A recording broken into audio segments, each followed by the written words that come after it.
আজকের ভিডিওতে যে টপিকটা আমি এক্সপ্লেইন করব সেটা হচ্ছে ফয়েটাল মেমব্রেন বা এমব্রায়োনিক মেমব্রেন। তো এটা যদি আমি প্র্যাকটিক্যালি বলি, একটা বেবি হওয়ার পরে তোমরা যদি ছবি দেখে থাকো বা বাস্তবে দেখে থাকো, জাস্ট আফটার ডেলিভারি বেবিটার গায়ে সাদা সাদা একটা সাবস্টেন্স দেখা যায়, ওইটাই হচ্ছে সেই এমব্রায়োনিক মেমব্রেন বা ফয়েটাল মেমব্রেন, যেটা হচ্ছে ডেলিভারির আগ মুহূর্তে ফেটে যায়। দ্যাটস ওয়াই বাচ্চা ডেলিভারি হওয়ার পরপরই আমরা হচ্ছে বেবির গায়ে সাদা সাদা কিছু সাবস্টেন্স দেখতে পাই। আচ্ছা, এখন আমি ডেসক্রিপশনে যাচ্ছি।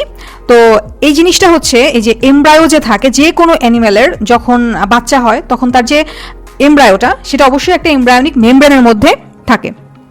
এই মেমব্রেনগুলা খুবই অ্যাসেনশিয়াল। কেন? যাতে বেবিটা নর্মাল, সেফ এবং ইজিলি ডেভেলপ করতে পারে ওই মায়ের পেটের ভেতরে আর কি। তো এটার হচ্ছে দুইটা লেয়ার আছে, এটা তোমাদের বইয়ে নাই, তাও আমি বলে দিচ্ছি। দুইটা লেয়ার বলতে, এই যে আমরা ডান পাশের যে বেবিটা দেখতে পাচ্ছি, এই যে ভেতরের যে ইনার লাইনিংটা রেড কালারের, ডিপ রেড, এটাকে বলা হয় অ্যামনিয়ন। এগুলো তোমরা হায়ার ক্লাসে গেলে পড়বা। তো এটা হচ্ছে ইনার লেয়ার। আর বাইরের যে লেয়ারটা, এটার নাম হচ্ছে কর্নিয়ন। ওকে।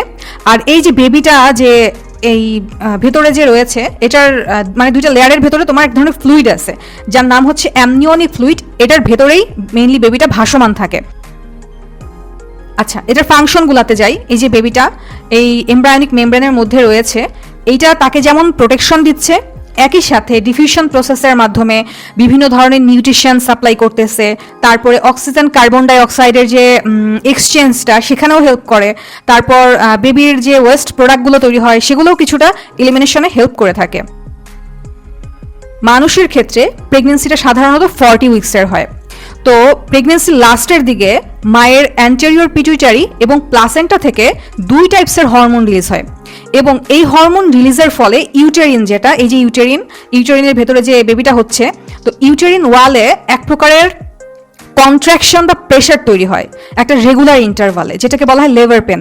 হ্যাঁ, যেটা হচ্ছে একদম জাস্ট ইমিডিয়েট বাচ্চা ডেলিভারি এই আগ মুহূর্তে মায়েদের হয়ে থাকে সাধারণত।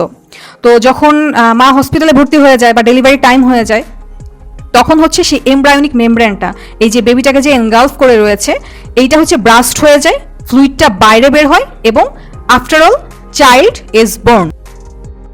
Subscribe, like and share my channel to get new videos. Thank you.